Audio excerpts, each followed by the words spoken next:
ci Parcelles Assainies maanaam boo demee ba unité 24 ak unité 25 ca monument ba jaaxle dal na leen di dikkal ndaxte foofu nga xamante ne ji moo di ca monument ba ndox di fa taax chaque année mu jaaxal leen lool ndox mi nag dal dina sax dem ba di dugg ci këru jàmbur yi benn oto yi gis ngeen leen noonu dañuy dem ba duñu am fu ñu jaar dañuy obligé jaar ci biir ba ci sax ñi ci doomu aadama yi gis ngeen leen noonu ñoom tamit ñuy jàll ci biir pour rek mën a dem fi nga xamante ni foofu la ñuy jëm jumaa jooju ngeen gis aussi ndox mi bu baree ba bari day dem foofu noonu mu nekk nag lu jaaxal askanu Parcelles Assainies 24 25 ba 26 ba tax na ñoom nag ñuy woote wallu gis ngeen ndox mi noonu bari na lool ba tax oto bu sax ñëw bëgg a jaar fii nii day dal di teggi mu nekk nag lu leen jaaxal lool metti leen amuñu fuñ koy jooyee ba tax na Actu Plus 221 dal di fiy jaar ñëw dëkk leen suñu micro ñu wax li nga xamante ne ci moo leen naqari ba ci chauffeur oto yi ñoom tamit dem nañ sax ba ne lii day yàq seeni ay moteur moo tax tey ñu ñëw fii nga xamante ne ji fi la lii am muy ndox mi ngeen gis nii dëkk leen suñu micro fas yéene waxtaan ak ñoom li nga xamante ne moom la ñuy dund ndax lii benn baaxul ci wër gi yaram ndax nooyi biñ koy nooyi rek mën na leen a andil lu méttee méttee méttee méttee ñaareel ba ñi nga xamante ne dañu ciy liggéey seen liggéey day gàllankoor bu baax a baax a baax a baax a baax donc du ñu def lu dul dëkk suñu micro ñenn ci ñi nga xamante ne ñooy yeewoo foofu noonu ca Parcelles Assainies unité 24 25 ci monument bi ñu dal di ñuy wax jafe-jafe yi nga xamante ne ji moom la ñuy dund fii. waxuma la sax ndox bi xet bu muy dégager mais côté hygiène bu muy def ci xale yi ngay dëgg ndox boobu xam ne ndox bu mel nii ngay dugg ci kër yi di bàyyi foofu noonu jàngoro bi vraiment lii c'est une situation boo tubaab yi di waxee invivable dañoo sonn dañoo tay def nañ façon bu nekk à chaque fois oto bi day ñëw manque même pas 2 heures de temps ndox bi di génnaat donc lii situation boo xam ne vraiment waa Parcelles Assainies dañ koy vivre te fii avenue bu mag la ndax fii nii képp koo xam ne da ngay bëgg dugg si joor yoon bi ngay jàll déjà oto yi dañ koy gas gën koo gas ba pare circulation fu mu toll yéen a ko gis ay déviation yu dul jeex donc nous on demande vraiment un SOS waxuma la de leneen mais SOS la fu mu toll nii vraiment on a besoin des élus locaux d'abord ñu ñëw taxaw ñu ñëw dund lu ñuy dund fii nii à la minute xam ne vraiment ñun dunduñu yooyu di ñu sonal xet gu xasaw yi di ñu sonal xale yi vrai même wér gu yaram duñ ko am donc vraiment je pense que ak dëkk Diomaye bu ñu toll nii ñun war nañu dépasser lii. fi mu ne nii léegi kër gi ma nekk nii man maa moom bitig bi man maa ngi tudd Amadou Tidjane Diallo Samassa depuis 93 laa fi nekk ba nekk nii ndox bi su génne kër gi day refoulé sama douche yi kees boisson yi laa dëpp foofu di dem ci wana yi kër gi boo paree da nga day douche bi day fees del ti diggi kër gi day fees del comme nii lay mel tey sax da ngeen fekk sax affaire bi muy génn waaye feesagul dana ëpp fii balaa suba day fees del ñun dañoo dund boo xamante ne dafa doy waar man maa ngi fi sax dama feebar sama soxna musoon na kii fii 2012 mu yóbbu ko hôpital mu entré foofu ndox bi moo tax yàlla xam na ko ndox bi moo tax dafa entré hôpital ndox bi moo tax léegi nag dañoo bëggoon gouvernement bi dimbali ñu ni ñu faje lii puisque lii jafewul gouvernement. yaakaar la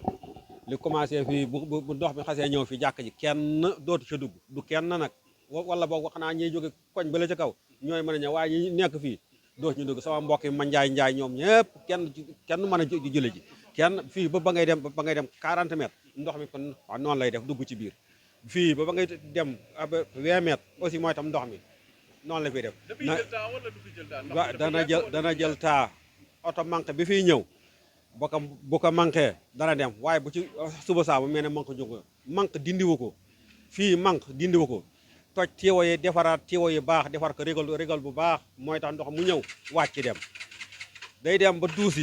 yi ndox mi dootu dem ndax duus yi day dem ba ndox mi day génn foofu doo xamante nan ngay def dafa neexul gouvernement bi nanu ci dimbale ngir yàlla ak yonante bi moom rek moo ci mën dara nan ci jàppale bu baax a baax kenn mënutul dem jàkk jigéen ñi doon jaay fi kenn mënutu fee jaay ndax lii waaw loolu rek laa amoon waaw wallaahi ñu ci bare jaayatuñu fii ñu ci bare mi ngi nii jaayatuñu defatuñu dara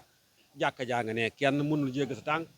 wuti ci jàkka ji pour ku julli ji jaamu ji yàlla du kenn nag waaw sama mbokk mi man njaay xam naa ne dafa génn waaye bu fi nekkoon moom dana ci wax lu gën a yaatu lii waaw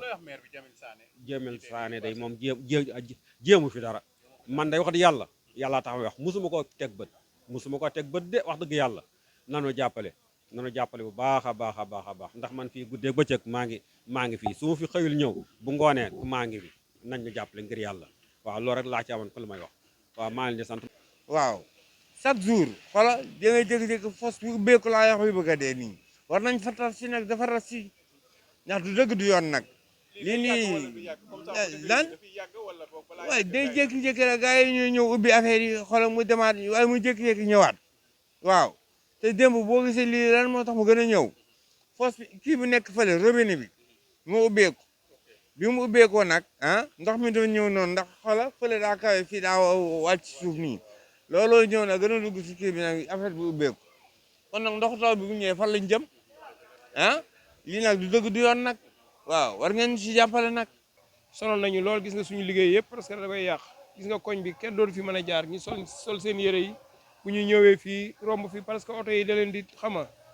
waaw vraiment ñu dimbali ñu ci bu baax a baax léegi laa woo waa ONAS ñu ne après nañ fi jaar guddi gi comprendre nga xam nga lii chaque semaine mu ñëw metti na trop ñun suñu liggéey presque dafay yàqu parce que oto yi presque duñ fi jaar gis nga leen ñu ngi na la di dévier quoi ku seen ndox mi parce que lii tamit jaar sa oto presque tamit risque la quoi parce que dafay yàq ndoxu foos la ñun daal ñu ngi sàkku ci état bi ku manti nekk maire yi beeg ñëpp ñu jàpp ci lii quoi parce que lii yàgg na lool sonal nañu. ndox mi lii moom dafa metti moom xam nga kër yii nii xale yi lépp a ngi si te suma dundir bi nii gars yi lu ñuy lekk nii ak xeet bii nii xam nga lii moom day indi ay maladie waaw la moo tax fii kenn mënu fi wér chaque jour nga dégg fi nit dee na fi wala kaari ñëw fi hôpital ay malade suma suufee noonu lañu fi sonné fii nii xoolal lii nii est-ce que jël nga lii comme Grand Yoff quoi fii sax instant bi Grand Yoff moo tane fii nii ak secousse bi nii tali bu ñu ko mënoon defal sax mu xaw a tane nii tuuti suufee dañoo sonn quoi billahi wallahi suma tali yii nii chaque jour yàqu nañu kenn lan nga yaakaar ne mooy waral ndox mi di génn fii ndox mi foos yi la ñu war a defar tuyau yi la ñu war a defar abi di sotti ci géej waaye buy sotti ci mbedd bi nii xale yi di si dugg ñu ne di si dugg lii dafa metti quoi bu ñu ko mënoon defar nag moom bëgg nañu lu ëpp lii quoi waaw li ngay jaar ci bëri na ma chaque jour fii laay jaar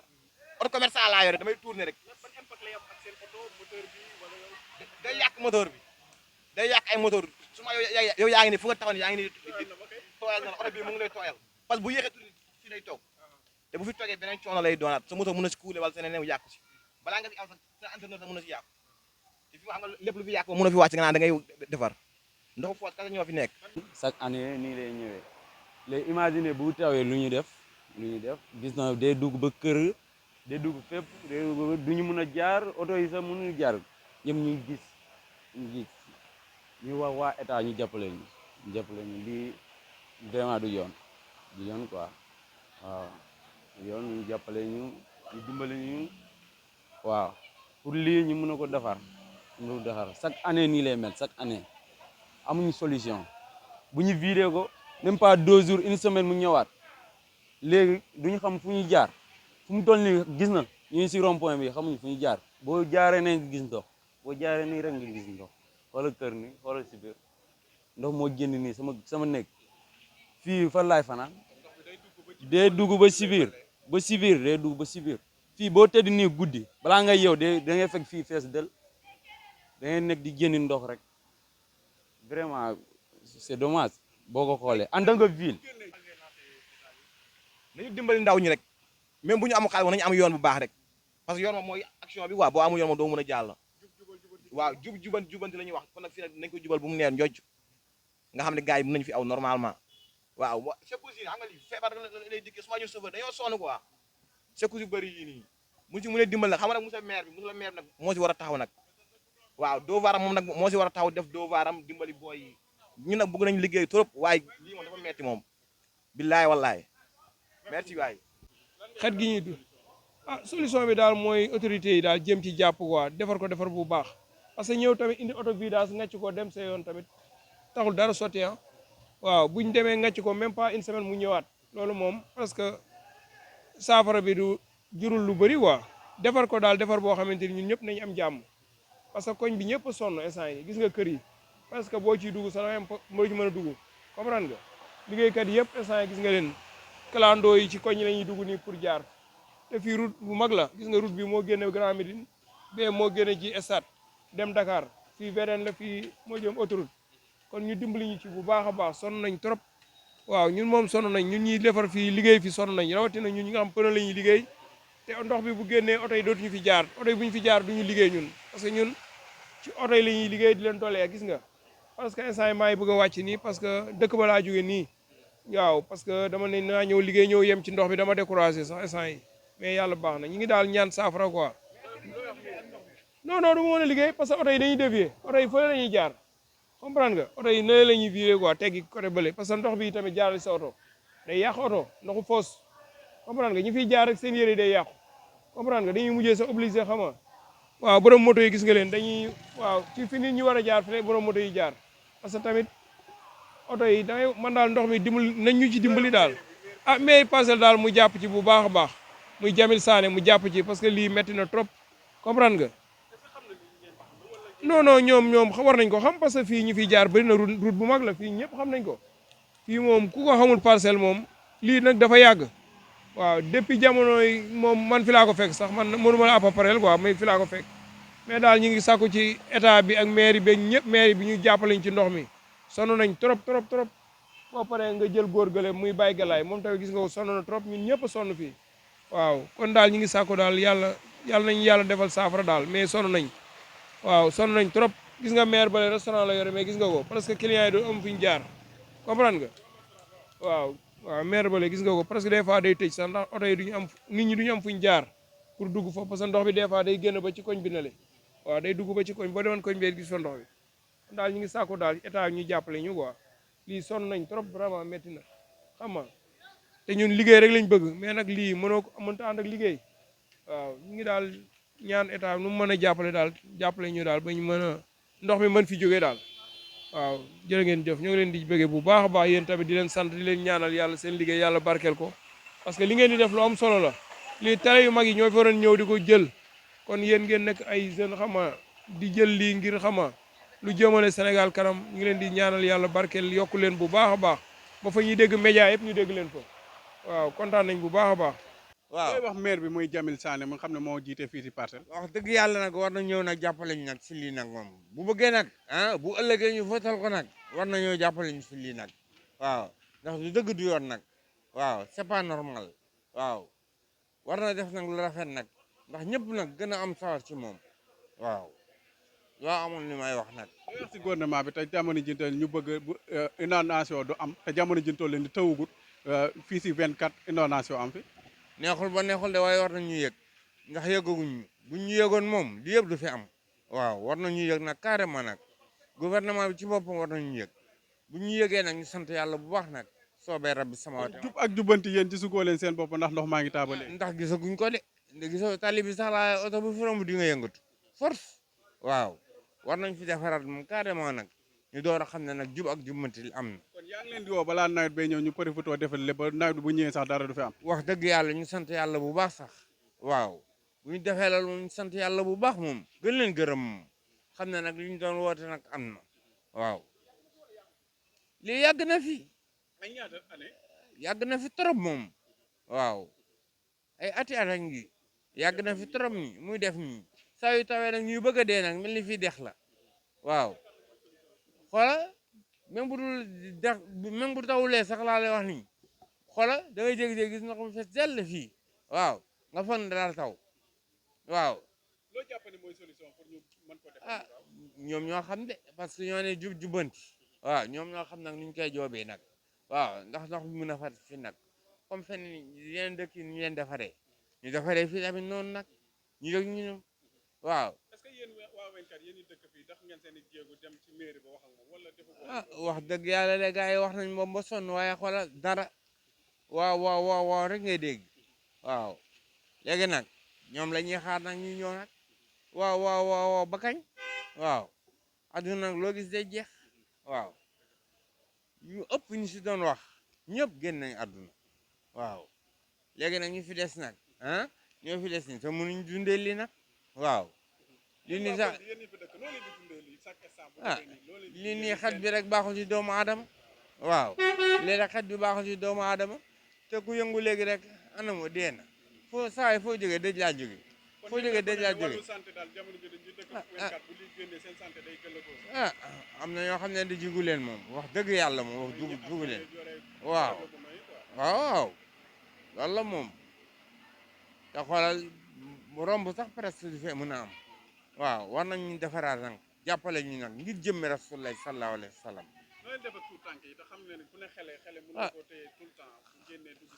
il faut nga jaaraat feneen moom waaw boo waroon jaar fii moom il faut nga jaaraat feneen te yooyu coono la waaw te encore foofu nga jaar oto di fa jaaraat te wóorul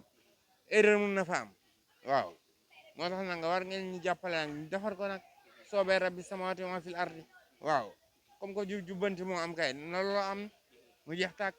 waaw loolaa amoon nag lu may wax nag waaw. ndox mi loo yaakaar ne moo ko fi andi. ndox bi benn tiwo moo fi nekk mooy génne ndox tiwo mu ngi régal mu ngi ci diggi tali bi benn régal baa ngi ni ci hôpital bii day génn bu feesee après rek kër itam day refoulé man maa ngi nii jaayuma wala ay client benn client gisoo ko kenn mënu fi jaar di jënd ndox bi moo tax première alerte booy def mooy ONAS xam nga ne régal yi ku ñuy wax ONAS moom moo jiite wàllu boobu ONAS ndax mu ngi fiy ñëw di saytu di def liggéeyam. ONAS woo naa ko sànq ci suba saa yu ndox bi génn dama koy woo waaye bu ma ko woowee dañuy ñëw yenn saay mu ñu teel ko defar yenn saay tamit ñu ñëw nappal affaire bi du sotti ñu dem ba si kanam ñaari fan ñetti fan yenn saay ndox bi sax day nekk fii une semaine ndox bi maa ngi lay xamal ne chaque samedi day génn chaque semaine daal maanaam day génn léegi nag nawet bi baa ngi ñëw su fekkee nawet bi ñëw na fekkee ko nii ñun moom xamu fu ñu jëm dañuy sakku ndimbal ci gouvernement bi ñu defaral ñu lii te ñoom rek ñoo ko mën a defar kenn mënu ko defar. ndax seen mairie yëg na ko muy Jamil Sané. yëg na ko kooku defu fi dara day dem di dikk rek defu fi dara Moussa Sy sax moo ko tane woon Moussa Sy moom bu ndox bi Moussa na génn dina ñëw ba fii taxaw yónni ay man mosuma gis fi man maa ngi fi dëkk waaye mosuma gis wax dëgg yàlla Jamil la xaw ma Sané mosuma ko gis fii ci maanaam ci ëtt bi fii waaye Moussa Sy moom dafa doon ñëw faji ba ci sama buntu gi bitik bii. kon da nga gis ne da leen a seetaan ci ndox mi daal. dañu seetaan wax dëgg yàlla dañuy seetaan waaw loolu rek laa bëggoon wax di sakku ndimbal ci gouvernement bi ñoom rek ñoo ko mën a defar nañ ñu defar lii mën nañ ko defar te booy yi ñu ngi waxtaan boo xamante ne bu yàggee tali bii dañ ko tëj ñu ngi koy ruumaraat waaye man maa ci taxaw booy yi def leen ndànk rek waaye ñu ngi ruumaraat loo xamante ne bu yàggee tali bi loolu mosoon nañ ko def. est-ce que yéen loolu du leen sonal yéen ñi dëkk bi parce que yéen a fay ñëw tout le temps yéen a fay am soxla buñ ko tëjee est-ce que yéen doo leen tëju. waaw ñun kay dañuy tëju waaye nag ñu defar ñu lii moo ñu gën a loolu bu ñu defaree lii amul problème waaye bu ñu ko defarul booy yi dañ ko tëj mosoon nañ ko tëj fii benn yoon waaye benn yoon bu ñu ko tëjee yaakaar mu ñu tijji ko wala ay gaañante ay rayante di ci am nañ ko teel a defar. kon jub ak jubbanti gi daal yaa ngi bëgg ñu jubbanti leen li defaral leen ndox mi. waaw su fekkee jub ak jubanti bii dëgg la ñuy wax ci ñoom su fekkee dëgg la ci wax ci moom lii dañ koy defar te lii yomb na état dañuy seetaan donc lii yomb na état lañ ko defar loolu la ñu bëggoon waaw. loolu lañ koy dundee situation ak seen i doom te xam nga ne comme ni nga ko wax esprit yi nooy lu neex sax neexul si mag ma la gone. man sama kër fii la nekkoon dem leen jëlee fii yóbbu leen Fuuta ndox bi moo tax sama kër fii la nekkoon ci kër gi samay doom samay njaboot yëpp fii lañ nekkoon waaye ndox bi moo tax mu yóbbu leen Fuuta puisque mënu dund ak ndox bi chaque kii man damay jënd ay ordonnance sama soxna dem na hôpital entraîné foofu génne après ma daal di yóbbu Fuuta ndox bi rek moo tax waaw ndox bi bu génne amul liggéey amul dara kenn du fi jaar waaw ak refoulé encore kër yi yëpp ay refoulé ndox loolu dafa doy waar warul mun a nekk fii ci Sénégal waxuma la Parcelles waxuma la Dakar warul nekk fii lii dañ ko war a régler benn yoon waaw loolu rek laa bëggoon a wax. looy wax ci taxawaayu ONAS nga xam ne mooy responsabilité bu njëkk moom la.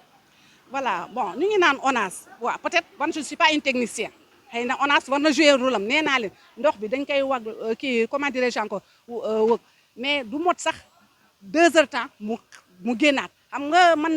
comme nekkuma technicien mais li ma ci yaakaar mooy bii gros travaux lay demander gros travaux mooy lan techniciens yi dëgg-dëgg yi ñoo taxaw gas def ay tuyaux yoo xam ne dañoo mën au moins évacuer ndox bi vraiment pour ñu génn ci situation bi parce que nee naa la lii du 1 an lii du 2 ans et on vraiment un cri comment dirais-je encore un cri d'alarme à monsieur le maire parce que ñun man je ne sais pas xaw ma sax suñu maire vraiment fu mu nekk xaw ma ndax suñu maire mu ngi gis li mais maire Parcelles Assainies dañ koy lancer un cri de cœur fu mu toll nii mu ñëw defaral ñu suñu mbedd bi parce que dañuy naan mais élection yi soreetul de soreetul vraiment su buggee te parcelle du ñu kaa ko dis campagne daana wàcc ci terre bi est-ce que bi mu daan wàcc ci terre bi daana fay fekk ndox mu mel nii je pense que bu fekkee ne moom Parcelles Assainies la dëkk que ndox bañ fi am moom xam na ne avenue bi moom bañ nañ ko sax wala ñun suñu mbokk ak kenn ñeneen xam na la ñuy waxee identification koñ ba ndox bi fi muy faral di taax taximan boo ko wax parce que unité 24 xam nañ ko donc vraiment c'est pas de notre faute ñun daal li ñu am mooy ñoo yore suñu alal ñoo def suñu tabax ko léegi en tout ce qui concerne mooy circulation mooy route bi muy canalisation yi je pense que c'est du ressort de l'État c'est du ressort des élus locaux ñu ñëw jàppale ñu parce que comme ni ma ko waxee tu as vu les véhicules dañuy def ay contournement jaru ko vraiment bu dee état bu ñu nekk ni jubanti bi la ñuy wax nañ jubanti fii suñu koñ bi unité 24 defuñu ko je pense que population bi pare nañ pour lépp fu mu toll ni heure bi génn sax waxaguñu ko mais un cri d'alerte pour toute la population de Parcelles pour la population de l'unité 24 sonn nañu tànn nañu dee nañu suñu doom yi mënatuñu wér ndax ndox bu bon bi. lu dul jeex li ma gis ci mairie bi mooy ils sont prêts di ñëw di dagg ay ticket naan def leen lii yéen a ngi tabax fii def leen lii pour loolu pare nañu mais pour defar fii nii man de li ma constaté li ma gis li ma dund mooy parewuñu pour loolu te dañoo bëgg maire à l'instant T bu dee moom mu ngi suivre télé bi wala ay mbokkam ñu ngi suivre télé bi ñu gis lu ñuy dund vraiment lii moom dafa métti fu métti yem kontaanuñu dara ci élus locaux yi waxuma la état xëy na état affaire bi dafa remonter peut-être mais ñun kontaanuñu suñu élu local bi nekk fii kontaanuñu ci benn yoon voilà nañ jug ci ñun parce que lii ça fait des années ñu koy dund voilà nañu defar fii on vit le pire duñu nelaw boo yeewee xet bu xasaw bi di la topp fu ne da ngay toppatoo sa kër bi ba mu set mais mbedd bi moom xet bi di la dugg xale yi wëratuñu donc vraiment un cri de cœur la ñuy lancer fu mu toll ni il nous faut faire vraiment cette route boo xam ne route bu mag la boo xam ne foofu la ñuy dugg si unité 24 jaaree ko ci Dior cri d'alerte la ñuy lancer. bon état bi man pour man je sais que peut-être ñoom yëguñu ko parce que état bi ma gis état jeune bi ma gis ni je pense que dañoo am fukk boo xam ne fukk defar moo leen tax a jóg man ci li ma xalaat daal ci li ma yaakaar mais suñu élu local bi moo ñu war a jeg maire bi ak staffam yëpp ñoo war a jege si fii unité 24 gis ñuy dund fii te bu dee gros travaux yi lay laaj moom amul peut-être xaalis bi na laajte état mu débloquer cette situation là defu ko ñun soobe yàlla heure bu ñu war a débloquer pour comment dirais-je encore élection yi ñun danañ xam nu ñuy def parce que mënuñu vraiment di dund ci lu mel ni en ce siècle bu ñuy wax année 2025 di dund le pire bi mënatuñu ko ci dëkk bu ñuy wax ni Dakar ci capitale nekk ci Grand Avenue di ko continuer di ko dund mënatuñu ko voilà dañoo soxla ay élus locaux yoo xam ne sur le terrain lañu soxla ay élus locaux sur le terrain lañu soxla waaye waxuñu ay élus locaux yoo xam ne bu ñu soxlee ñu ñëw wala ñu xaar ba mu baax ñu doog a ñëw non sur le terrain qu'il vient et qu'il vit ce que la population de l'unité 24 vit ici te du fii nekk day prolonger dem ba ay unité 25 ainsi de suite presque tout Parcelles si je peux le dire donc on a besoin de gros travaux que l'État vraiment veille sur nous que l'État vient vers nous et ce cri de cœur qu'on lance pour la population vraiment man maa ngi nii dëkk ci koñ bi sama kër moo jaakaarloo ak ndox bi fu mu toll nii vraiment du ma ko mënee wax dañuy tëdd mais duñu nelaw voilà. waaw il faut ñu jëlee ko bu ñu ko jëloon moom du deñ fii lay nekk rek fii suba boo ñëwee nii nga ko fekk bu ñu ko jëlul moom nii lay mel vraiment. mairie bi kay vraiment daa war a liggéey moom lii kay en tant que ville yaa ngi si ville bi si biir parcelle chaque jour boo xoolee sax ñoom yi nga gis du nga liggéey fii nañ koy bàyyi di romb di dem seen yoon loolu vraiment rafetul boo ko xoolee rafetul war nañ ko jàpp war nañu jàppale rek ñu liggéey ko dëgg yàlla lii salté la lii vraiment xoolal lii bu la laalee sax il faut nga jël eau de javel nga raxas sa kii nii ah vraiment mënoo dox fii sax jaar fenn ndox foos la boo ko xoolee ndox foos la dafa salté torop doo mën a expirer lii vraiment sa maladie la boo ko expirer sax da ngay feebar xoolal loolu léegi lu ñuy def nii la nga koy seetaanee rek ñoom du ñëw di jàppale waa mairie sax boo xoolee fii la ñu romb fii di romb ndox bii rek di ko bàyyi nii vraiment du yoon loolu la am na wax waa mairie